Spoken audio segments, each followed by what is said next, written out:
them, and they start feeling more, and then they're like, ah, and she's like, yeah, and I'm like, oh, and so like, right, and so they find it, right, and then I'm like, okay, so this is how you stroke it, this way, that, and then I'm like, I'm pulling out, and he stays in there, and then I ask her, do you feel a similar sensation than when I was, and she's like, yes, and so I'm like, okay, that's great. You know what it feels like, and you know what exactly. It feels like. So now I'm like, pull your hand out, and now you start all over, like, alone. Yeah, do it yourself. Do it yourself. Not guided, yeah. You're not guided. And then it's amazing to see the faces, right? Because there's a synergy between them of like, they're both learning something new. Wow, this is so valuable. It is so freaking, it's mind-blowing. And I've got people that are in their 30s, right? Until their freaking 90s. Wow. You know, like. At swingers conventions? Yeah. That's amazing. I love it, right? That is amazing. They've been together for 2 years or for 30 years. And then after he gets it, you know, there was an experience in one of the workshops where we were both in there together. There were a couple from Argentina, so we were speaking Spanish and English. And the beautiful thing about swingers is that they like to learn together. So they're forming a circle around the couple that I'm teaching, right? Yeah. Just to see and to like... And this woman was like really connecting to her body, you know? And finally the guy gets the technique and he's doing it. And like he grabs my hand, you know? I'm just like there in the bed with them side by side. And he's like, I can feel it. And she's like, I can feel it too. He grabs my hand, and as she's coming, he's crying, grabbing my hand and saying, thank you for this moment. And I'm like, oh my God, this is amazing. You know, and a lot of people don't like to teach that way because they either the one that don't want to touch the clients, or like they don't want problems, or, you know, boundaries. And I'm like, this is the way I teach. I can see so much value in doing a hands-on approach versus a hands-off. Like, are you able to tell me exactly where you find the differences are? Like, where you feel like your method is, I don't want to say superior, because everyone has lots of different, right? Like I know a lot of people that do hands-on that use a demo, and they don't touch the clients, but they use a demo, right? And I don't like to use a demo. I just like to use the clients if they're okay with it. So why exactly do you like to do it the way you do it, and why do you think it was all very organic? It's successful, and it was all very organic. I was teaching with PowerPoint, like a lot of people teach. Okay, you know, and showing that much different. And then one of the couples in the swinger thing was like, I have no clue what you're saying. I don't understand it. Like, I've read books. I've seen the videos. I'm seeing the PowerPoint presentation. Can you show me? And I was like, what do you mean show you? Like, get your hand and can you show me? And I was like, I was super nervous at the time because I was like, I don't know if I should do this. Well, you know? Right. I was like, fuck it. I'm going to do it. Yes. I'm going to do it. You know? And the energy I got from the way that it was like, I remember when my parents were teaching me how to walk, that they walked with me. They would grab my hand and walk with me. Yeah. And I started thinking some people learn when you hold their hands and show them. Yes. And actually show them. And that's like same with oral sex. I don't put my mouth in their genitals, but I'll suck, lick, nibble their back so that they can still feel the tactile. sensation, the tactile sensation, and it works wonders, you know. Yeah. And so I understood the power of touch. And when you talk about sex and you think about sex as either sensual or erotic being what's in between, kind of like gender and sex, right? What's in between our ears, right? Like our imagination, our minds, the way we fantasize. Yeah. That's erotic, but sensual is all about the senses, right? The 5 senses. And usually when people learn, they either learn very visually or auditory. Mm-hmm. But rarely do we explore teaching with the sense of touch. Mm-hmm. And that's where the hands-on component comes in. Yeah, and that makes so much sense because, like, when you're a baby, like, you are just trying to touch everything. Put everything in your mouth. You are, like... That is actually one of the first ways we learn. Yeah, right? It's tactile. Touch, right? And there's such a negativity about that, even if it has nothing to do with sex, but everything has to do with sex, right? But even if it doesn't, parents are usually, when they start seeing that their babies are learning tactile about their genitals, they're like, don't touch. That's when we start the no touch sex education. Yeah, that's when we start sex negative education. The sex negative education, right? Like, don't touch. And so when we're adults, and I find that if I tell people you're gonna learn through touch, for a lot of them, and I have to gain their trust very, very fast. And I always say, if you don't feel comfortable, I can always just verbally tell you what to do. Yeah. I mean, you've got a lot of cisgendered heterosexual guys having a finger up their ass for the first time. Mm-hmm. Because I don't do squirting without prostate. Like it's got to be an hour and an hour, you know, whatever we're doing. Because some of these guys are like, I'm gonna sign up for the anal sex workshop. Thinking. I'm like, that's great, you know. I'm like, that's great. They come in, they sign up, and like I'm saying, this is like again very heterosexual oriented because the swingers conventions are like that. They sign up and the wives are like, hi, what workshop is this? I'm like, oh, this is going to be interesting. I'm like, anal sex, but 1 hour we're going to do techniques for you and 1 hour we're going to do techniques for him. And they're like, what? I'm like, yeah, this is going to be, everybody learns techniques. Everyone has a butt. Everybody has a butt. So Yeah, like sorry, here are some but- strap-ons and some dildos. Let's talk Lots about of like lube. pegging and they're like, oh. But I gained their trust Yeah, pretty so fast. how do you, I'm curious, how do you turn that around from them being like, no, scared, fear, to, okay, well, maybe we'll start with a little bit and then see how it goes. Like, how do you gain their trust? Because that's like... I think actually I don't gain their trust. Mm-hmm. I think what happens is they gain trust in the possibility of pleasure when they see their partners get so much pleasure, receive pleasure, be open to that, see that they've been able to provide that pleasure, and start thinking about the fact that they haven't had that type of pleasure. Mm-hmm. So then they start getting curious, right?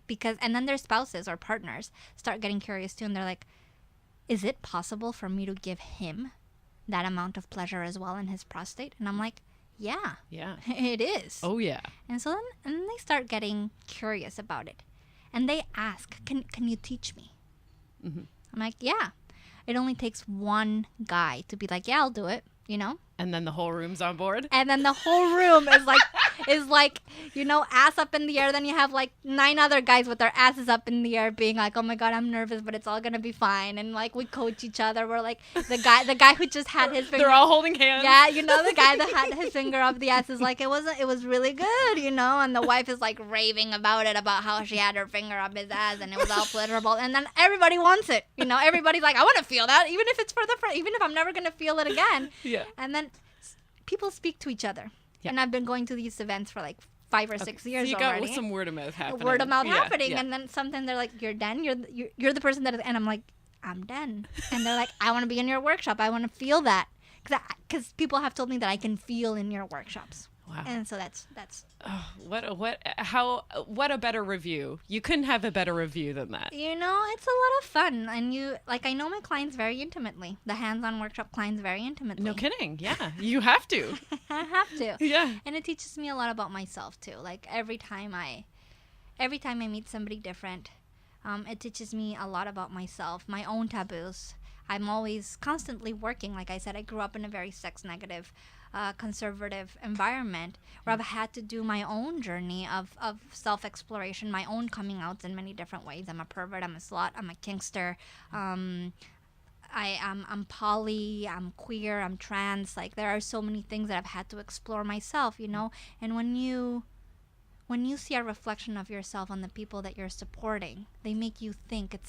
It's a sharing of knowledge. Everybody carries their own wisdom. Yeah. You know, and when you see reflected, when you see yourself reflected in their own questioning, in their own openness to feel something different, in their own struggles. Yeah.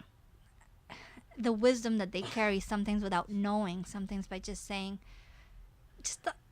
you help them find their own answers, and they help me find my own yeah, answers. and vice versa. It's like a sharing of knowledge and wisdom. Yeah, you help unlock you help them unlock their own thing, and vice versa. The thing is, I just have a little bit more. I'm not a sexpert. Mm-hmm. I don't like to call myself a sexpert. I am somebody that has had the ability, privilege, to gain more knowledge on this topic and to have the time to explore it more deeply, personally, academically, and professionally. So I carry the tools. I'm the tool carrier. Yeah, you got your tool belt, you know, that you can let other people by no means am I an expert. borrow and show them with your tools. Exactly. I'm not an expert. If we think about it in a different way, I'm just a carrier of wisdom. Mm-hmm. That you're just a vessel. I'm just a vessel of pleasure. Pleasure vessel. Yeah, let's call it that way. But I love it. I love. So that's the hands-on workshops. We spent a lot of time there. That's good. No, it was fantastic. I have a retreat in Mexico that happens every year. A sensual retreat, Sensual retreat, right? yeah. What do you mean by that? Well, it really alludes to like having an environment and a space where I nourish and care for the people that come in a sensual way. So it has to do with the food, with the environment, with the things we learn, with the things that you're able to touch. It's in a more sacred space. It's in Tepoztlan and near my hometown of Mexico City, and a place where Mexicans know that is the birthplace, even though people don't like to talk about it that way, of hedonism. It's the god of hedonism has its temple there. Okay. There are some pyramids in Tepoztlan in the Teposteco. And so we have, like, in the afternoons we have tours, we go to the market, we go to the pyramids, and in the mornings we have workshops, and at nights we have like different sensual activities, and it's a week of me being able to come up with whatever I want every year. The activities change. It's whatever I've concocted Whatever's up in the in your year, brain. and then people just go, and I'm like, okay, let's do this. And people trust that it's going to be fun, and Yeah. it's going to be fun. It usually is. It usually is. Word of So, mouth says that. after going to, like, I don't know, more than 20 cruises and seeing how people do different things, and, like, Wow. I don't know, more than 10 conventions already throughout the years, and meeting thousands and thousands and thousands. There's cruises that are 600 couples, cruises that are 2,500 couples, so it can be, Wow. yeah. The swingers culture, the lifestyle culture is that You know? enormous. Yeah, it's we've got people from, and some people are not in the lifestyle, but they just want a sexy, sensual environment that has no kids and only adults, Yeah. A clinical practice, so Yes. more counseling oriented, which is based in Toronto, but I do it virtually as well, Yeah. and where I use like a very holistic approach, where I can use drama therapy or art therapy.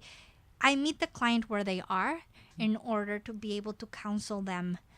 So I'm not a psychotherapist. I'm not a therapist. I'm not called that. I am a clinical sexologist, where we do therapeutic work, meeting the client where they are. And So what types of people would be interested in work so like there's that? people who are in multiple partnered relationships who come, people who are in couples in relationships that are just two, or people who are single who are exploring their own sexuality or how to hook up with somebody else, how to find a relationship.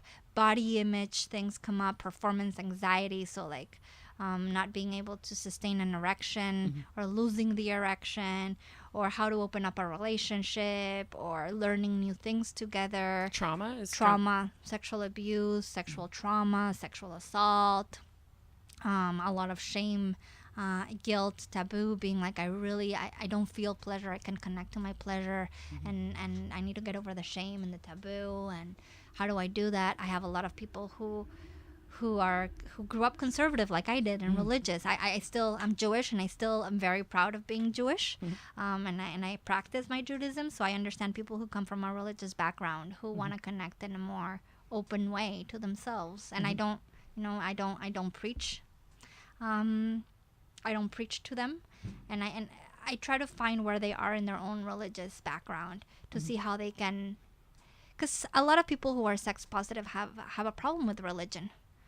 Right, yeah. A lot of people don't necessarily have them come together. No, they like, and there is thinking that you can have one or the other. Exactly, and you can, like, because you can have people who are very religious and might not be politically as open or as liberal as you are, but still find their own sense of being sex positive within their own religious beliefs.